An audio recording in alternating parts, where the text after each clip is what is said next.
Kenapa saya Raisya? Coba ngomongnya deketan lagi sama mikrofonnya deh. Mari ya.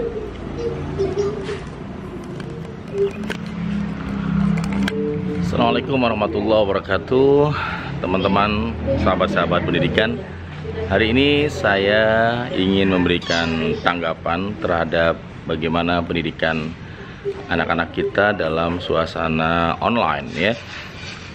Satu hal yang harus kita perhatikan adalah bagaimana menjaga momentum atau mood dari anak-anak kita.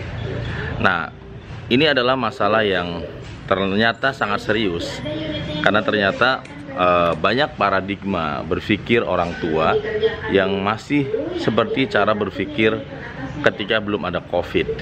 Misalnya adalah ya bahwa sekolah online itu adalah antara guru dan anaknya, sehingga orang tua tidak merasa perlu terlibat dalam kegiatan tersebut. Ternyata suasana COVID-19 ini terbalik. Paradigma berpikir yang seperti itu ternyata bisa membuat banyak anak-anak kita kehilangan momentum moodnya, sehingga kemudian pertama memang sebagian juga gaptek terhadap teknologi ya, kemudian yang kedua dia nggak merasa didampingi oleh orang tuanya. Ini memberikan pengaruh motivasi yang menurun kepada siswa, kepada anak-anak kita. Tantangan berikutnya memang ya adalah waktu orang tua akan banyak tersita oleh kegiatan online seperti ini. Kebayang nggak sih kalau misalnya orang tuanya adalah seorang pegawai, seorang karyawati yang dia juga terikat jadwal bersama dengan kantornya ya, dan kebetulan jadwalnya sedang harus tidak bekerja di rumah tapi bekerja di kantor. Atau misalnya ya dia adalah seorang wirausaha yang nggak ada pilihan kecuali harus membuka usahanya, sehingga kemudian ya nggak ada jalan kecuali harus bekerja, atau dia harus membuat pilihan antara mencari uang atau dia menemani anaknya belajar. Teman-teman hebat. Oleh karena itu butuh sebuah terobosan kesadaran bersama bahwa ketika belajar online ini memang harus memiliki kesadaran bersama-sama bahwa dari mulai pemerintah ya, kemudian pihak sekolah sampai pihak orang tua, saya rasa butuh semacam pengenalan di awal.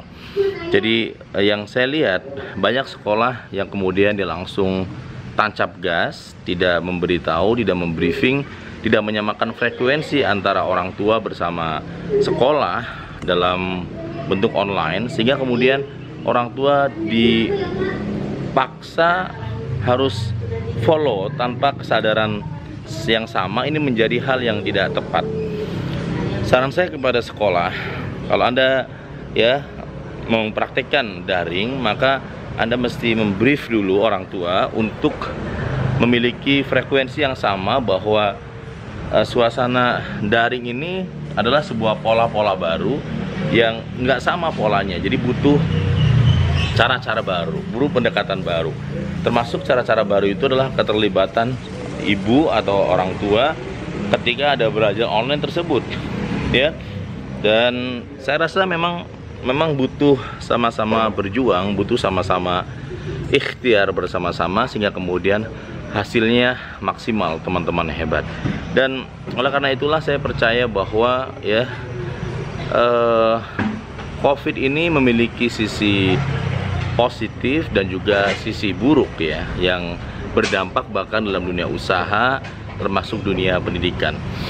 Jadi teman-teman yang kulit, yang kedua, kalau tadi nomor satu tentang peran orang tua termasuk guru ya, nomor satu tadi tantangan belajar online adalah momentum atau mood anak-anak yang bisa up and down, kadang optimis, kadang pesimis, kadang juga semangat, kadang-kadang juga males ya. Dan yang kedua adalah bagaimana belajar online ini waktunya tidak lama tapi menarik dan efektif. Ini menjadi tantangan dunia pendidikan ya, dunia pendidikan yang seringkali ya begitu lama, kemudian pengajaran yang seringkali membosankan. Ini kemudian ditantang oleh oleh teknologi, di mana kita mengajar dengan cepat, di mana kita mengajar dengan terbaik, di mana kita mengajar dengan yang paling menarik. Sehingga online yang durasinya misalnya 1 jam ini membuat anak-anak juga memiliki antusiasme yang sangat-sangat positif ya. Kebalikan buat Anda para guru-guru, jika Anda misalnya mengajar online ya sama dengan mengajar biasa, kita tidak memprepare begitu maksimal ya, metodenya, caranya, gerakannya hanya sebatas bicara dan tanpa gerakan-gerakan, tanpa ada tools, seringkali membuat anak-anak merasa boring dan itu menjadi hambatan dalam pembelajaran online ya teman-teman yang great. Yang ketiga ya, yang juga kita harus waspadai dan minta kepada anak-anak ini sebenarnya buat mumpung ada di rumah, buat guru-guru ketika sedang memberikan belajar online, anak-anak diminta menyiapkan samping komputernya atau samping laptopnya, samping handphonenya adalah air putih. Karena ini ya UNESCO memberikan gambaran bahwa akan banyak problem atau penyakit baru yang dihadapi oleh anak-anak di dunia ketika dia terlalu banyak berhadapan dengan yang namanya radiasi komputer. Jadi meminum air putih yang dianjurkan, misalnya guru juga mengingatkan Ayuna minum air putih pada saat break ya, itu menjadi hal yang sangat penting untuk pembelajaran online seperti ini teman-teman yang luar biasa. Sehingga anak-anak kita juga terjaga dari ya hal-hal yang kita nggak inginkan, terutama penyakit teman-teman yang great ya. Dan yang terakhir sangat penting juga ya untuk menyikapi belajar online ini adalah ya harus suasana ini harus dijadikan sebagai 1 minute awareness untuk kita semua, baik itu ya orang tua, baik itu guru, baik itu siswa juga, bahwa ini adalah masa-masa kritis, masa-masa sulit, masa-masa berat yang harus kita nikmati, syukuri, dan kita juga jadikan sebagai lompatan perubahan yang betul-betul besar, lompatan yang betul-betul nyata, lompatan yang betul-betul super ya teman-teman yang great.